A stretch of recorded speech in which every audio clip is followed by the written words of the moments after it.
다니다 보면 주위에 가로수가 은행나무다 보니까 은행들이 많이 떨어져 있습니다. 그래서 밟힌 것, 깨진 것들, 떨어진 그런 것들이 여러 가지 냄새도 풍기고 그런 것들을 봅니다. 성가시기도 하고 지저분한 느낌이 듭니다.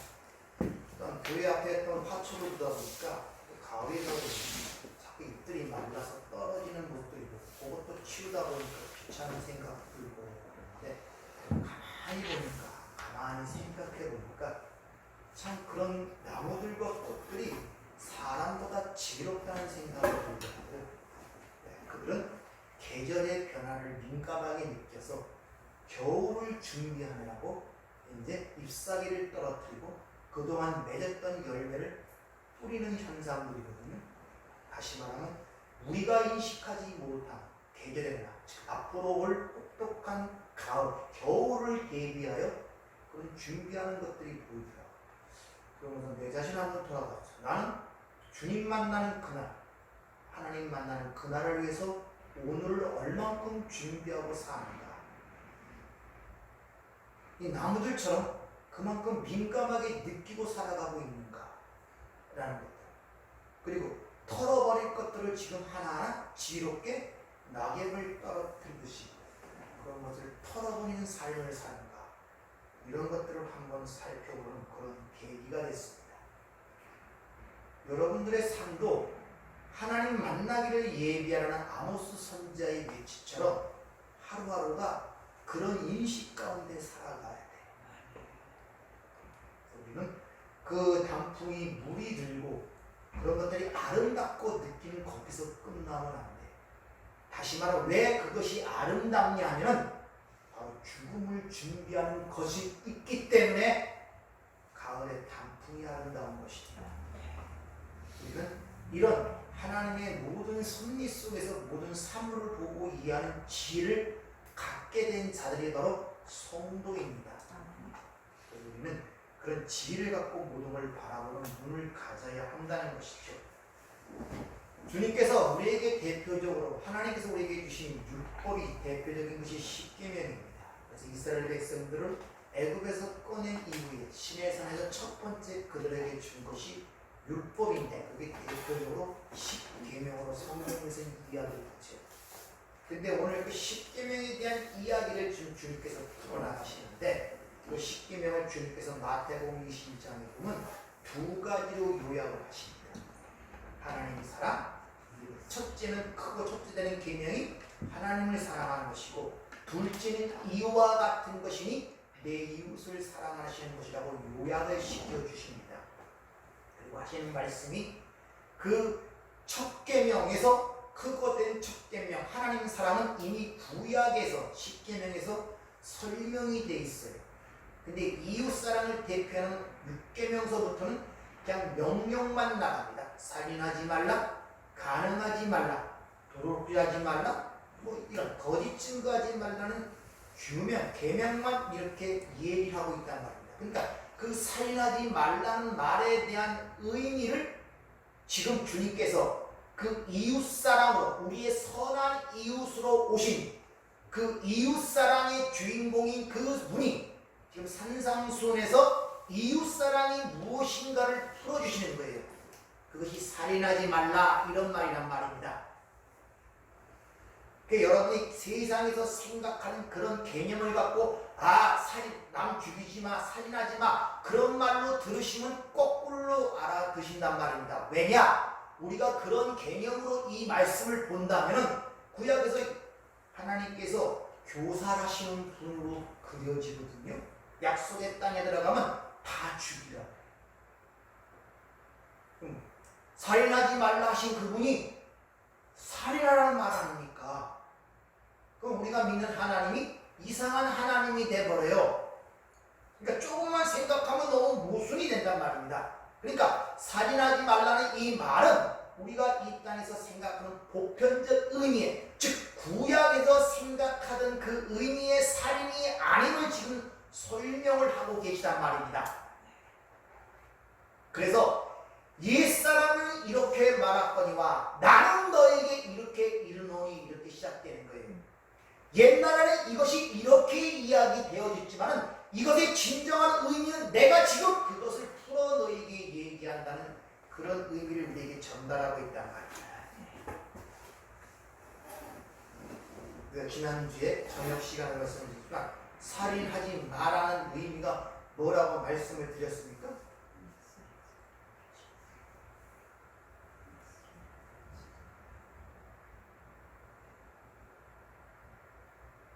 도무지 감이 안 잡힙니다.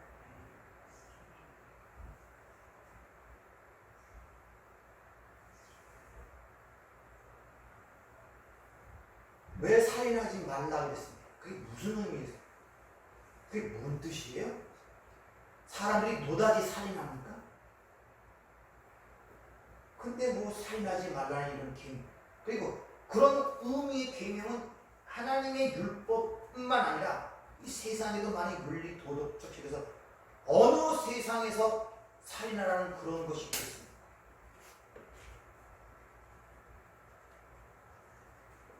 그래서 여러분들이 이 틀을 좀 바꾸셔야 돼요. 그래서 제가 산상순 같은 곳은 첫 번째 심령이 가난한 자들이 복이 있는 자들이다. 아니, 이미 복받은 자들의 이 땅의 현실이 심령이 가난한 자다. 거기서부터 틀이 제대로 바뀌어야 그 뒤에 나온 쭉 너희가 세상의 소금이다 빛이다 이런 말들이 오해가 아니라고. 오늘 살인하지 말라는 이 말이 어떤 의미인가를 이해하게 됩니다. 첫 번서부터 거기 안 터지면 뒤에 얘기들이 전부 다 오해가 돼요. 하나님의 말씀하시는 의도와 정반대로 알아듣게 된단 말이에요. 유대인과 바리새인들의 문제가 그거였단 말이에요. 저희가 하나님에 대해서 열심히 있으나 올바른 지식을 따르는 것이 아니어서 오히려 하나님의 의를 거부하고 하나님의 의에 복종치 아니한 결과를 낳았다고 그렇게 율법의 행함을 통하여 하나님의 의로움을 드러내야 되는 그들에게 그렇게 사도 바울이 안타까운 마음으로 이야기를 하는 것입니다. 삶의 고통은 눈에 보이는 것으로 여러분이 그냥 보기 때문에 그래요. 그래서 여러분들이 좀 많은 것들이 좀 깨어져야 되는데 이거 어떻게 돼야 될지 모르겠습니다. 다시 또 이 살인의 근본적인 것을 지난 것을 가져와서 설명하다 보면 오늘 설교문이 나가지 않아요. 그래서 가서 읽어도 좀 보세요. 그래야 뭐가 살인하지? 우리는 계속 살인하면서 나는 살인하지 말라는 계명을 지키고 있다는 생각들을 갖고 계시잖아요. 지금 살인하십니까? 안 하잖아요. 그러면 자기 그걸 의로 갖고 있지 않습니까? 나는 계명을 지키는 자다. 살인하지 말라. 지금 살인하지 않지 않습니까? 근데 살인하지 말라는 의도를 진정으로 이해하게 되면 내가 매일매일 삶 속에서 살인하는 자구나 라는 안타까움과 절망감이 드러나는 동시에 비로소 예수의 십자가를 붙들게 되고 예수밖에 없다는 결론으로 나가게 된단 말입니다. 내가 살인하는 자라는 사실을 깨닫지 못하면 절대 예수의 십자가를 붙들지 않습니다. 뭐 예수 십자가 왜 필요해? 살인하지 않는데. 여러분 지금 가늠하십니까? 도덕질 하세요? 거짓 증거하십니까? 율법 잘 지키고 있네 그럼요. 근데 예수의 십자가 왜 필요합니까? 왜? 안 필요하잖아요. 나 지키고 있는데 난 그런 사람이 아닌데 예수가 왜 나 때문에 죽고 내가 왜 예수의 십자가만 의지해야 됩니까? 그 계명을 지켜가고 있는데 이런 문제들이 발생한단 말입니다. 그래서 구원을 받아도 감동이 없어요. 예수가 나의 죄 때문에 죽었다는 그 사실에 마음에 찔림이 없고 거기에 대한 감격과 감동과 해방감과 그 말할 수 있는 기쁨을 느끼지 못하는 이유가 바로 거기 있단 말입니다. 왜? 율법을 다 지킨다고 생각을 하고 있어요. 왜? 내가 아는 그 개념 속에서는 하나님의 말씀대로 살아가는 것 같단 말입니다.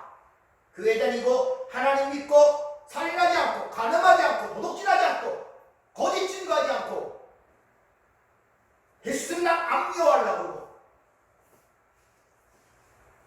예수님랑 다 그렇게 살아가려고 노력들 하잖아요. 그렇게 살고 있고 또 보이는 현실 속에서 근데 그게 전부 다 세상적인 관점이란 말입니다. 세상의 윤리 도덕적 해석이란 말입니다. 하나님의 말씀을 왜곡되게 듣고 있단 말입니다. 그걸 알게 모르게 자신의 의를 갖고 있고 내가 저들보다 낫다는 생각을 갖고 있단 말입니다. 그러다 보니까 성장이 되질 않아요. 그들보다 내가 낫거든. 내가 그들보다 못해낼 생각이 있어야 애를 쓰고 노력하고 그를 방향으로 나가려고 노력을 하는데 기준이 예수가 아니라 기준이 안 믿는 세상 사람들이네. 그러니까 항상 비교를 해갖고 내가 낫다는 거예요. 이게 바리새인들의 의란 말이야. 저 세리와 같지 아니함을 주님 감사합니다. 가늠한 여인과 같지 않음이 감사합니다. 나는 일주일에 2번씩 기도를 합니다. 11조를 드립니다. 율법을 지키려고 애씁니다. 얼마나 거룩하게 살까.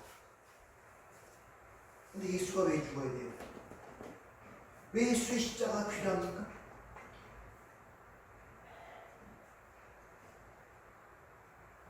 그래서 여러분들이 말씀을 잘 들으셔야 돼요. 이 시대의 문제는 딴 거 없습니다.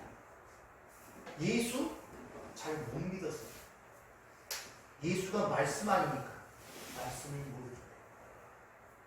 이렇게 행하라 저렇게 하라 세상적 가르침과 교훈과 도덕적 윤리적 사회적 어떤 그런 것들은 많이 가려서 이렇게 살아라 저렇게 살아라 하는데 진짜 하나님의 렘마 진정한 의도가 뭐예요? 그래서 살인하지 말라 이 말의 의미를 모르니까 세상적으로 보는 시각적으로 받고 문자적으로 받아버리니까 나는 살인하지 않는 사람으로 나는 취급이 되고 있단 말입니다. 스스로. 그래서 살인하지 마라 할 때 그 말씀의 의미가 나의 가슴을 찌르고 내가 예수를 죽인 자구나, 내가 맨날 살인하는 자구나, 이런 절박함과 절망함이 내 속에서 드러나지 아니하니 어찌 구원받은 그 기쁨이 나에게 감격과 감동으로 다가오겠습니까? 난 괜찮은 삶으로 되는 거예요.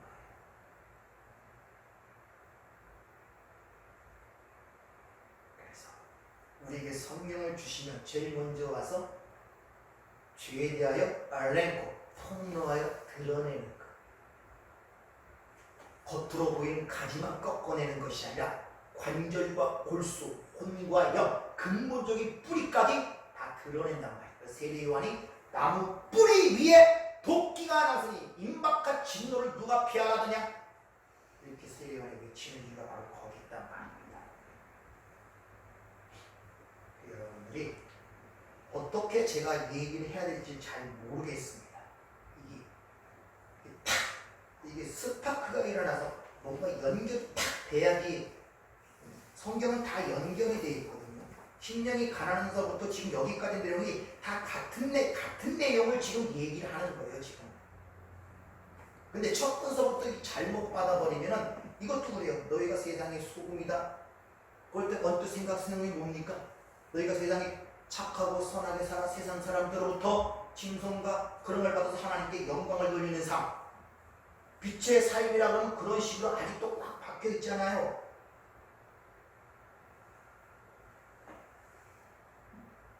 그러니까 산상수훈 처음서부터 한번 시간을 쭉 읽어보세요. 길지도 않으니까. 이미 뭐 500페이지 뭐 소설책도 잘 있잖아요. 근데 뭐 몇 페이지 됩니까? 한 번씩 쭉 읽어보세요. 읽어보고 의문을 던지세요. 그래야 자기의 사고가 깨어집니다.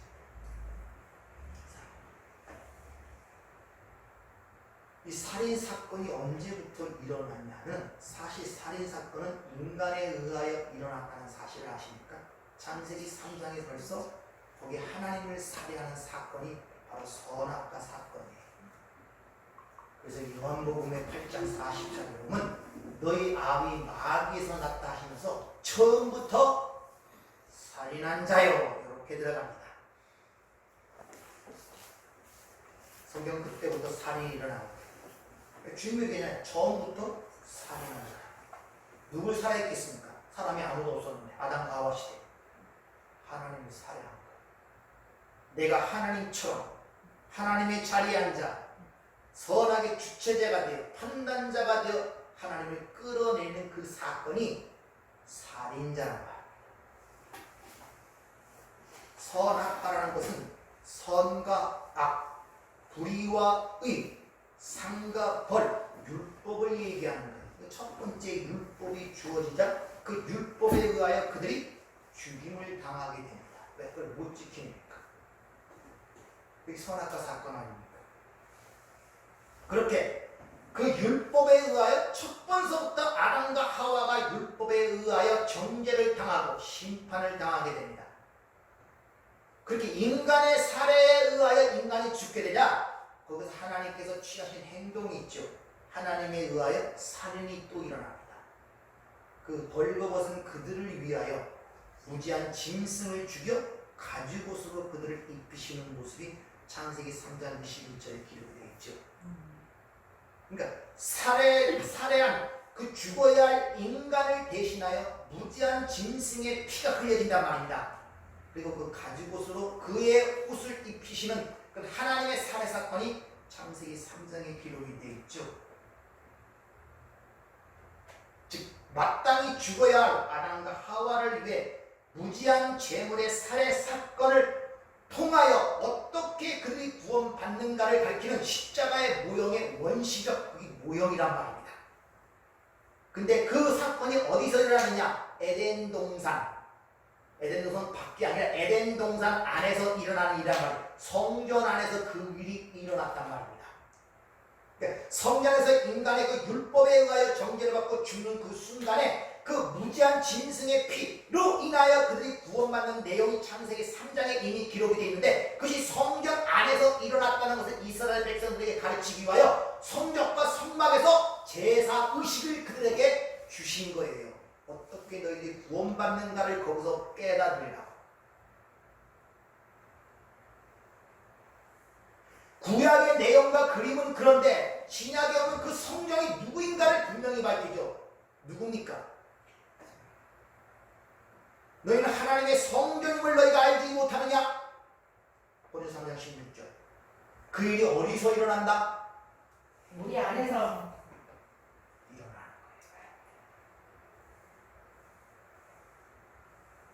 근데 무미한 인간들은 절대적으로 그 비밀을 깨닫지 못하는 것입니다. 그래서 이스라엘 백성들이 끊임없이 반복적, 습관적으로 짐승들을 도륙하고 살해하는 사건이 계속 구약에 일어나고 있었다는 것입니다. 즉, 그 행위는 바로 무지한 하나님의 백성들을 위하여, 그 죄받은 하나님의 백성들을 위하여 하나님의 아들 어린 양이신 그 예수의 죽음으로 인하여 구원받는 내용이 그 안에 함의되어 있는데 그들은 그걸 깨닫지 못하고 계속 율법적 행위만 계속하는 그것을 주님이 금하시고 그것이 아니라는 것이 너희가 살인하지 마라는 의미라고 말씀드렸잖아요. 다시 말하면 너희가 그런 율법적 행위를 통하여 어떤 일을 행하려고 계속 노력하는 그것은 곧 십자가의 영단번에 완성된 그 사건을 부인하고 나를 모욕하는 거예요. 그러니까 그런 것을 하지 마라는 것이 살인하지 마라는 뜻이란 말입니다. 나를 또 죽이지 말란 말이에요. 예수님이 십자가상에서 다 이루었다. 텐텔로스타이. 그렇게 했는데 왜 또 율법적 행위를 통하여 그 일을 이루어가려고 하느냐라는 그런 안타까움이 그 안에 포함이 되어 있단 말입니다. 계시의 점진성이라는 말이 있어요. 그러니까 우리가 사람이 커가는 모습을 보면 어린아이도 이것이 반쪽 인간은 아닙니다. 완전한 인간이에요. 어린아이도. 걔가 초등학생이 돼도 완전한 인간이에요. 그러나 뭔가 점진적으로 발전되는 게 있죠. 힘이 장성해지고 보고 인식하고 판단하는 능력이 점점 장성해지지 않습니까? 이게 계시의 점진성이라는 말입니다. 성경은 그렇게 계시의 점진성을 두고 가기 때문에 같은 내용을 계속 얘기하는 거예요. 그 근본적인 같은데 이것이 계속적으로 여러 가지로 우리에게 발전되어 보여주는 게 성경의 내용이란 말입니다. 다른 것을 이야기하는 것이라. 그래서 성경이 예수와 그의 십자가에 대해서만 이야기를 하는 것이지 다른 것에 대해서 이야기하는 것이 없습니다. 성경의 지적이 예수 그리스도라고 얘기하는 거예요. 그런데 첫 번째 창세기 3장 속에서 에덴동산 살인사건이 일어났는데 바로 4장에 보면 또 살인사건이 일어나기 시작합니다. 4장 가인과 아벨의 사건이죠. 창세기 4장 1절을 보면 아담이 그 아내와 하와 동침함에 하와가 임신하여 가인을 낳고 내가 여호와로 말미암아 등남하였답니다. 그가 또 가인의 아우 아벨을 낳았는데 아벨은 양치는 자였고 가인은 농사하는 자였더라. 이렇게 얘기합니다.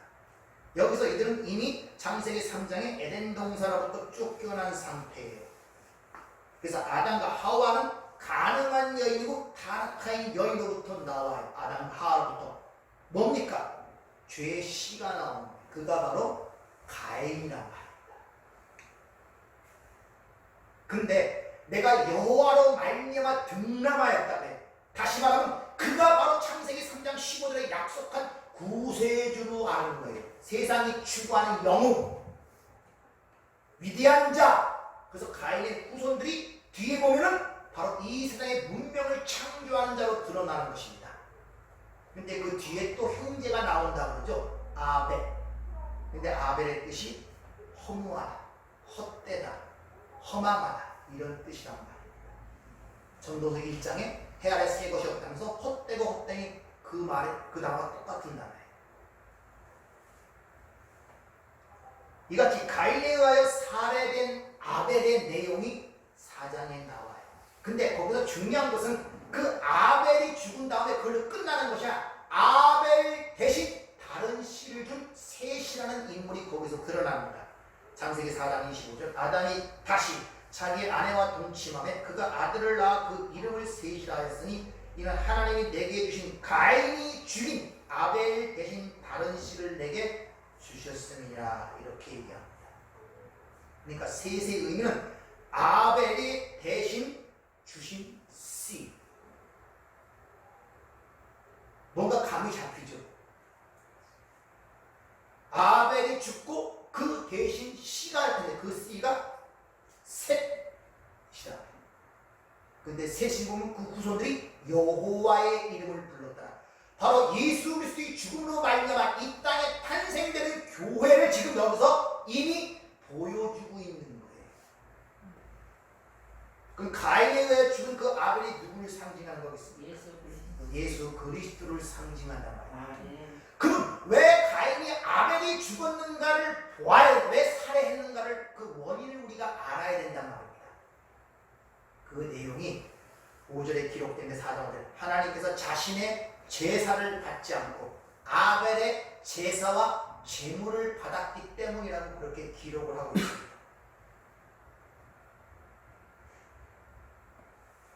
여기서부터 저와 여러분이 지금 예배를 하고 있는데 어떤 예배를 하고 있는가를 잘 판단을 해야 돼요. 아무리 수가 많이 모이고 아무리 인간의 정성이 들어간 것도 가인의 예배는 절대 받지 않고 아벨의 예물과 그 제사만 받는다고 창세기 3장이 이미 기록을 하고 있습니다. 4장에.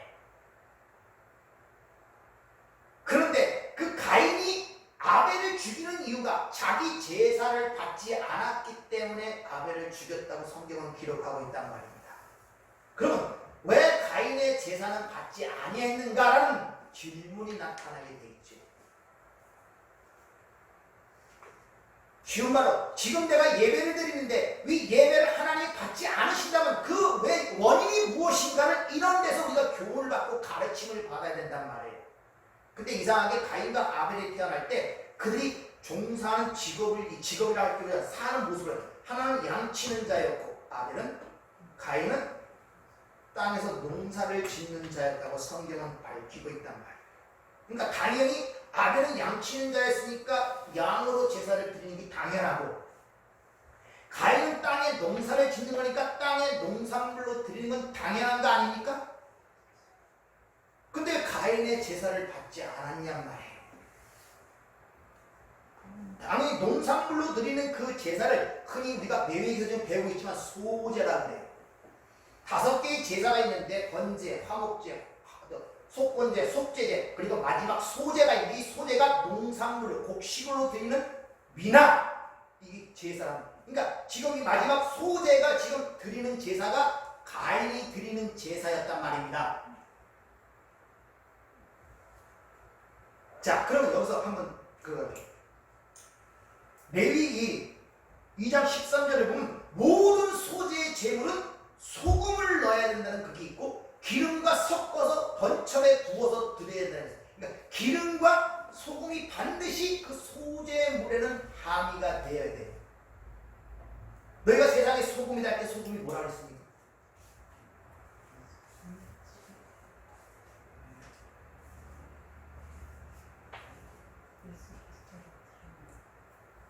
소금. 소금은 하나님의 영원한 언약이라고 말씀을 드리죠. 그럼 기름은? 기름은 항상 성령을 의미한다고 했죠. 자, 땅의 소산으로 드렸어요. 근데 그 땅의 소산이라는 것은 일반적으로 우리가 평범하게 생각할 것이 아니라 앞에 창세기 3장에 보면 아담으로 인하여 땅이 저주를 받습니다. 창세기 3장 17절 아담에게 이르시되 내가 내 아내의 말을 듣고 내가 내게 먹지 말란 나무의 열매를 먹었을 때 땅은, 여기서 땅이라는 것이 아담이라는 단어가 똑같아요. 아담, 땅, 아담. 그러니까 땅, 아담이 같단 말이에요. 우리가 흙과 같단 말입니다. 그러니까 땅이 저주를 받다는 것은 우리도 같이 그 안에 합의된 것으로 여러분이 생각을 하셔야 돼요. 땅은 너로 인하여 저주를 받고 너는 평생에 수고하고 그 소산을 먹으니 땅이 내게 가시덤불과 엉겅퀴를 낼 것이다. 네가 선악과를 먹은 아담에게서 그게 아담의 땅이라고 지금 그 땅은 저주를 받았는데 그 땅에서 나온 것은 가시덤불과 엉겅퀴란 말입니다. 자, 선악과를 먹고 선악체계 아래서 나오는 아담의 모든 행위와 모든 것들은 그 뭐가 나오겠습니까? 율법이 나오는 거예요. 율법의 행위가 나올 수밖에 없다는 거예요. 근데 그 율법의 행위를 지금 땅에서 뭐라고 표현하냐? 가시덤불과 엉겅퀴라고 해요. 주님은 그걸 수고하고 무거운 짐이라고 한단 말입니다. 먹을 수 없는 열매를 그들이 열매라고 생각하고 있단 말입니다. 그러니까 저주받은 땅, 가시와 엉겅퀴, 선악과 열매, 율법의 행위, 이 모든 것들을 땅의 소산으로 이야기를 하는 거예요. 그래서 그 땅의 소산으로 하나님께 드릴 때는 반드시 소금이 들어가야 돼요. 하나님의 영원한 언약. 하나님의 영원한 언약이 뭡니까? 그 아들 예수 그리스도의 죽음으로 말미암아 구원받는 그 복음의 언약. 그것이 거기에 가미될 뿐만 아니라 기름, 성령이 그 안에 역사하여 새롭게 만든 그 재물만이 땅에서 나는 그걸 받는 것입니다.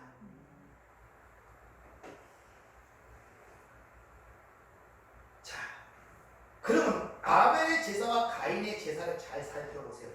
그러면 가인의 제사가 왜 그런 것을 하나님이, 물론 그 당시에 지금 가인과 아벨이 율법이 주기 전에도 제사를 드리고 있는 모습이 드러나고 있단 말입니다. 아브라함 때도 제사를 드렸어요. 그러니까 제사는 율법으로 취급할 게 아니라 이미 하나님께서 자신들이 하나님과 자신과 만난 어떤 관계 속에서 주어지는 하나의 수단이고 방법을 벌써 가르쳐 주신 거예요. 타락한 아담과 하와에게 그게 제사로 표현되고 있단 말입니다. 근데 그 보여주는 그 방법이 인간이 만들어내 하나님께 간 것이 아니라 하나님의 살해 사건, 무지한 짐승을 죽여 친히, 거기서 친이라는 말이 거기야, 친히 그 짐승을 죽여 그 가죽옷을 지어 입히는 사건 속에서 너희가 이런 관계 속에서만이 나와 관계를 가질 수 있다는 것을 이미 창세기 3장에서 보여주고 있잖아요. 다시 말하면 무지한 하나님의 어린 양의 피값으로 우리는 구원받는다는 그 은혜의 복음을 이미 창세기 3장에서 보여주고 있었단 말입니다. 그럼 그걸 이해한 자라면은 그렇게 드리는 것이 당연했단 말입니다. 즉, 왜 아벨의 제사는 말하냐? 아벨이 믿음으로 드렸다는 것. 아벨은 하나님의 앞서 그런 하나님의 그 도력, 짐승의 도력 사건을 통하여 은혜로 인하여 예수의 피로 인하여 어린 양의 피로 인하여 우리가 구원받는다는 것을 은혜로 깨달았다는 것입니다. 그래서 믿음은 들음에서 나고 들음은 그리스도의 말씀으로 말미암는다는 거예요. 주님이 신약에서 말했습니다. 아브라함이 나의 때를 보고 나를 기뻐했다 그러죠. 어디서? 모리아 산에서 이삭을 드리는 사건을 통해 하나님의 아들의 죽으심으로 말미암아 우리가 구원을 받는 것을 이삭을 드리는 사건을 통해서 깨달았단 말입니다. 거기서 나의 때를 보았다고 주님이 얘기하고 있단 말입니다. 뿐만 아니라 창세기 9장에 하면 똑같은 사건이 발생되는데 노아가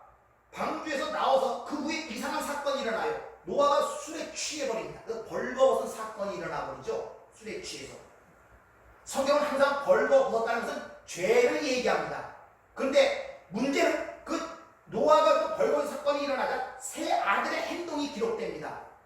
셈과 야벳은 뒤로 돌아가 그 아버지를 덮어주는 사건으로 나오고, 가인은 그것을 가서 이야기하는 사건으로 기록이 돼요. 그럼 어떻게 보면 야, 아버지가 창피한데 자식들도 그걸 덮어주고 숨겼어야지, 가서 떠들었으면 그게 될도리냐? 인간적 차원이 아니란 말이에요. 뭘 얘기하고 있냐? 그걸 통해서 하나님 우리에게 주문하면, 그들은 바로 앞에 노아의 홍수 사건을 때문에 구원을 받은 자예요. 그럼 우리가 어떻게 구원받았는가를 그걸 통해 깨달아야 했단 말입니다. 노아는 은혜를 입었더라. 은혜 사건으로 이해한다는, 그런 어떤 죄의 모습을 볼 때 하나님의 은혜로 덮어진다는 것을 이해한 자들은 그렇게 남의 죄를 덮어준단 말이야. 복음을 통하여. 은혜를 깨닫지 못한 자들은 그걸 떠버리게 되는 거예요. 우리의 구원이 은혜로 되지 못한다는 사실을 깨닫지 못한 함이 영원히 저주를 받는 것입니다. 아버지 창피한 일을 세상에 떠들어서 저주를 받는 것이 아니라 하나님의 그 구원의 은혜의 원리를 이해하지 못한 자는 영원한 저주로 떨어질 것이라는 것을 우리에게 보여주기 위하여 함의 그런 행동을 통하여 아버지로부터 영원한 저주를 받는 것입니다. 성경은 구석구석 보면 그런 얘기로 다 차 있습니다. 즉 가인과 아벨은 자신이 드리는 제사를 통하여 무지한 제물의 도륙 사건이 자기를 살렸다는 하나님의 그 은혜의 복음을 깨닫고 제사를 드렸어야 했단 말입니다.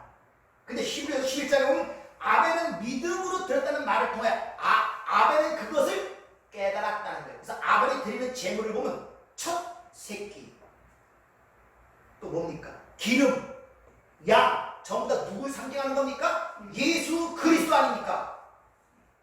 알았단 말이에요. 하나님이 주신 믿음을 통하여 하나님의 그 하신 행위가 어떤 의미인가를 아벨은 알고 제사를 드렸기 때문에 아벨과 그의 제물을 받았다고 이렇게 이야기를 하고 있단 말입니다. 따라서 예배라고 하는 이 지금 현재 모든 우리의 행위와 이런 것들이 예수의 구속의 십자가의 사건, 그 복음을 이해하지 못하고 드리는 모든 제사는 가인의 제사가 되어버리는 거예요. 그럼 하나님이 안 받았어요.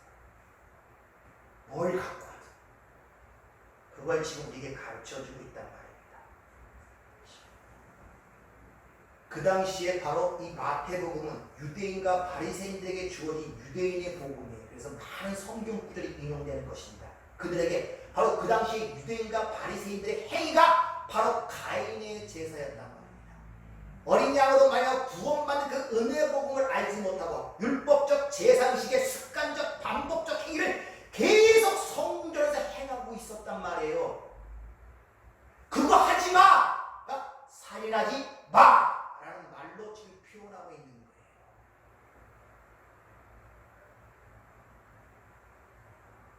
근데 그렇게 드리는 그들에게 예수로 말미암아 한 번에 완성되는 구원의 십자가의 복음을 얘기했더니 그들이 뭐합니까? 이스라엘 전체가 분노하고, 그래서 예수를 십자가에 못 박아버리는 것입니다. 가인이 하나님의 제사를 받지 않으자 그 어떤 성품이 드러나느냐, 창세기 5장 4장으로 보면 가인이 그 제물을 받지 않은 대로 가인이 몹시 분하여 안색이 변하니 갑자기 형제간의 원수가 되버려요. 아벨이 가인의 원수가 되버립니다.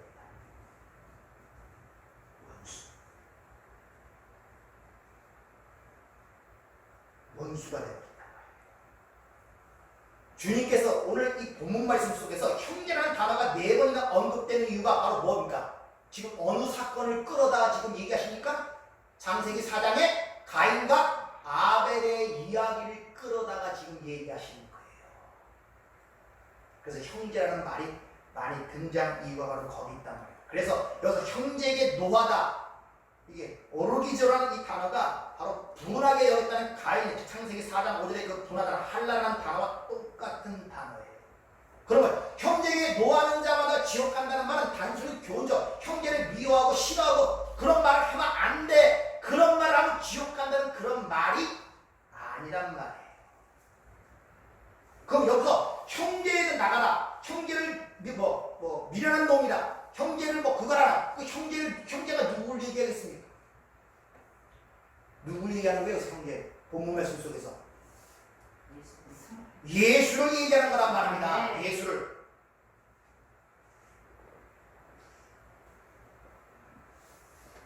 즉 아벨의 제사, 즉 하나님의 어린 양으로 완성되는 십자가의 영원한 제사를 가히 저주받은 이 땅에서 자신들이 생산해내는 그것으로 율법적 행위를 부인하는 결과가 될 때 가인은 그 형제 아벨을 죽이는 결과가 되는 거예요.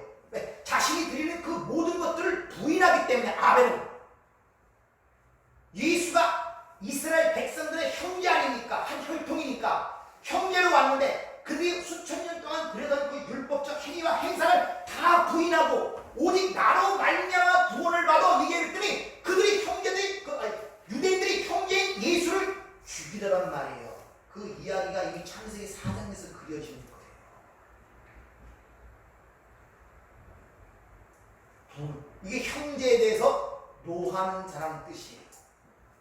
왜? 그 예수는 내가 생각하는 모든 것들을 부인한단 말입니다. 한번 생각해 보세요. 세상적으로 착하고 선하고 살하고 법 없이 사는 사람들 있잖아요.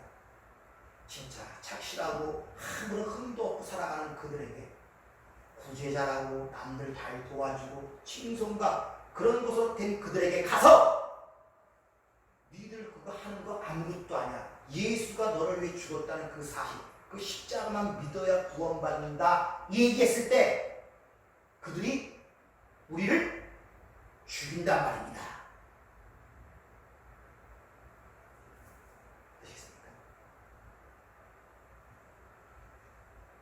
우리는 아담의 후손으로 이 땅에 옵니다. 따라서 우리는 그 현장, 가인이 아벨을 죽이는 현장 속에 뭘로 있었겠습니까? 가인으로 있었단 말이에요.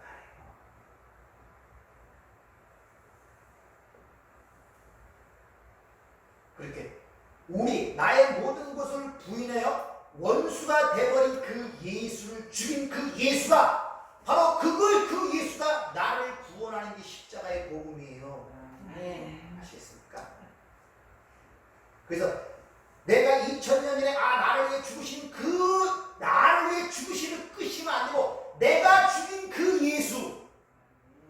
예수가 바로 나를 구원했어. 진정한 복음을 깨달을 때 어찌 그 원수를 사랑하지 아니할 수가 있겠냐는 말에 이것을 원수를 사랑하라는 말이란 말입니다. 이것이 네. 생각을 해보세요. 내가 원수를 여겨 죽인 그 원수가 그가 나를 구원했을 때 내가 어찌 그 원수를 사랑하지 아니할 수 있겠냔 말이에요. 그것을 원수를 사랑하는 그런 말로 성경은 되게 표현하고 있단 말이에요.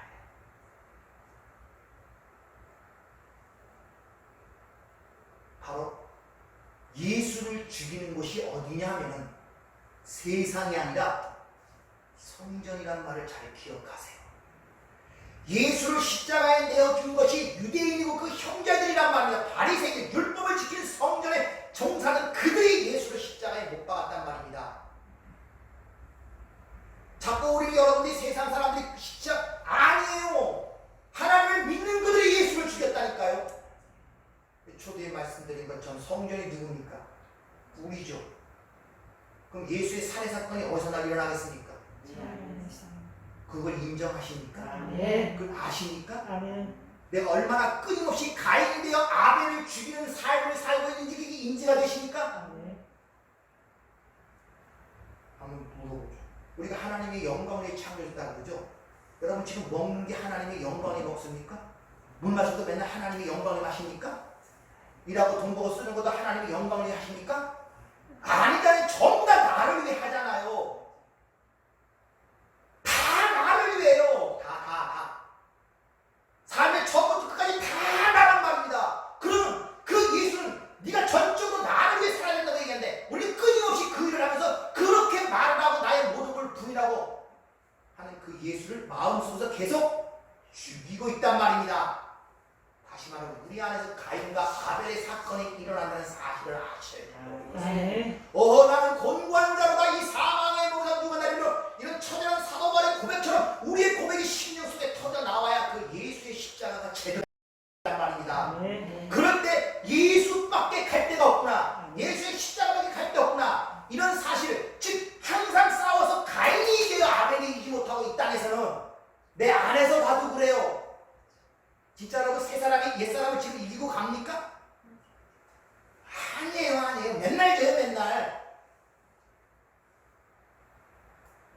그것이 바로 너희가 나를 따를 때 자기 십자가를 지라고. 그것이 바로 자기 십자가를 따르고 가야 할 그 십자가고, 그것이 바로 예수의 십자가만 붙들어야 할 이유가 바로 거기서 드러나는 것입니다.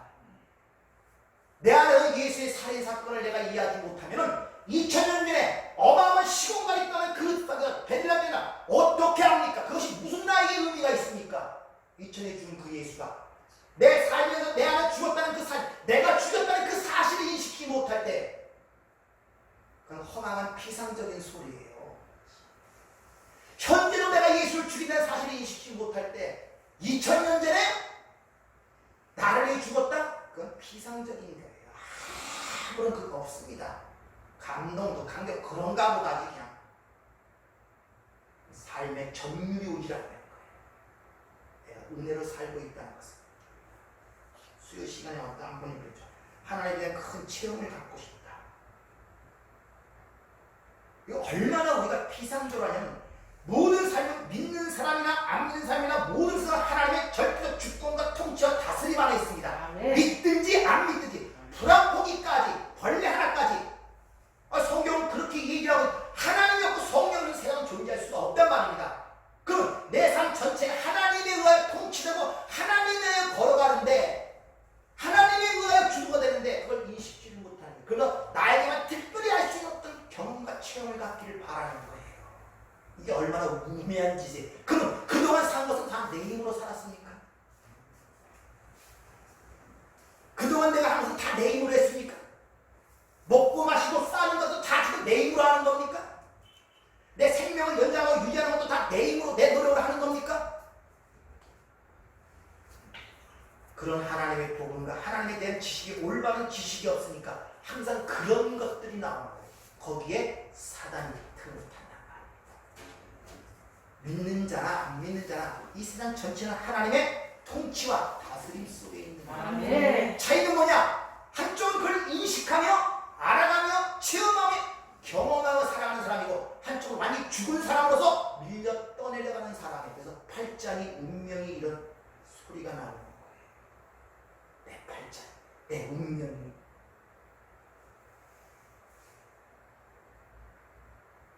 그래서 주님께서 이 가운데 양을 보낸다는 것을 자꾸 세상과 분리시켜, 세상을 우리야.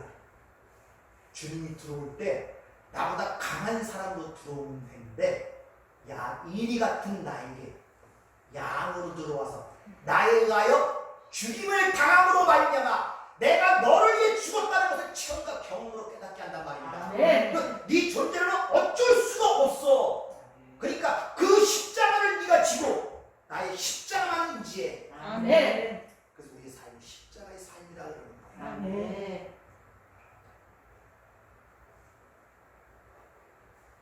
따라서 우리가 예수를 죽인다는 것은 예수님의 단번에 이르신 그 십자가의 공로만을 의지하지 않고 여전히 내 행위와 이 땅의 수고와 노력, 이 땅에 생각하는 어떤 기준에 의하여 그걸 성취하고자 그런 방향으로 나갈 때, 그럴 때마다 예수의 십자가가 모델을 받고 예수가 거기서 다시 죽는 것이란 말입니다. 그래서 더 이상 살인하지 마. 그걸 깨닫고 고민하고 하는 자가 바로 구원받은 자예요. 그런 자가. 그래서 나는 예수 죽인 자 맞습니다. 성령이 들어오면 예수가 죄 때문에 죽었잖아요. 제일 먼저 깨닫게 하신 바로 그 죄이기 때문에 성령이 우리 안에 오시면 죄에 대하여 그걸 깨달았을 때, 예수만 받은 제사였구나, 예수만 하나님께로 갔구나, 아벨의 제사만 받았구나, 그걸 깨닫는 것을 의라고 합니다. 그걸 모르는 것을 심판. 이 세상 임금이 심판. 왜? 이 세상의 모든 것은 처음부터 살인한 자로 존재하기 때문에 하나님의 진노와 저주하기 때문에 이 땅을 옥이라고 하는 것입니다. 어둠, 흑암. 빛이 있죠. 빛을 깨닫지 못하는 것은 어둠이라고 했잖아요. 근데 그 중에 빛을 깨닫는 자들이 드러나는 거예요. 자기 어둠이 드러나는, 그들이 살아있는 자들이란 말이에요. 주님께서 내가 죄인을 구원하러 오셨다고 하는 이유가 바로 거기 있단 말이에요. 따라서 하나님께서 우리에게 주신 율법과 수많은 선을 통해 하신 그 율법과 선지자의 그 내용들이 바로 예수를 가리키는 그 예수로 이해하지 못하고 인간들이 행해야 할 규례와 명령으로 이해하여 그것을 행하는 것들을 예수를 죽이는 결과를 낳게 된단 말입니다. 그래서 예수 죽이는 자들은 열심히 율법을 지키는 자들이 죽이는 거예요. 예수를 모르는 세상 사람이 죽이는 것이 아니라. 아시겠습니까? 저 밖에 예수 모르는 사람은 그들이 죽인 자들이 무슨 죽입니까? 그들이 죽이는 게 아니라 바로 예수를 믿고 하나님 믿는 이들 속에서 예수를 살인하는 사건들이 일어나는 거예요. 그것이 바로 내 안에서 일어난단 말입니다. 하루하루가 예수가 죽지 않고는 내가 살아갈 수가 없단 말입니다. 다시 말하면 예수의 십자가를 의지 않고는 살아갈 수가 없단 말입니다. 왜? 나는 여전히 나를 위해 살아가는 형태로 살아가기 때문에. 그래서 주여 어서 오시옵소서. 성경 마지막 요한계시록 21장이 그렇게 끝나는 거예요. 마란타. 왜? 절박한 자기 자신을 보거든요. 이길 수 없는 나 자신을 보거든요. 그럴수록 내 자신을 의지하는 것이 아니라 나를 십자가에 주신 그 예수를 의지하고 예수만을 자랑하고 예수만을 붙들고 그 안으로 자꾸 가려고 노력하는 게 신앙생활의 행위고, 그것을 이 땅에서 우리가 처절하게 뼈아프게 느끼고 체감하는 것이 신앙생활의 핵심이란 말입니다. 그게 핵심이에요. 그것이 오직 예수가 행하신 일만을 의지하고 그 십자가를 붙드는 것, 그것만이 하나님이 받으시는 예배라는 사실을 기억하시기 바랍니다. 하려면 좀 더 나가는데요. 시간이 있어서 오후 시간에 하도록 하겠습니다. 기도하겠습니다. 은혜로 주신 아버지, 그저 예전에는 세상적으로 생각하여 이제 착하게 살아야겠다, 죄 짓고 사지 말아야 되겠다, 뭐 이런 식으로 그 착한 일 많이 해서 하늘나라에 가서 상급을 받아야 되겠다, 그 착하게 살면 하나님이 나를 축복해 주시겠다 라는 식으로 주님 배웠고 여기까지 걸어왔습니다. 진짜 그 아들을 죽이기까지 한 내 죄가 무엇이고 진짜 그 예수를 죽은 것이 내 자신이라는 것을 우리가 깨닫지 못했습니다. 그런데 십자가를 통해 나를 구원했다는 그 소식을 들을 때마다 구원의 감동과 기쁨도 없었고 그저 옛날 사람들이 하는 말로만 들린 것이 우리의 모습입니다.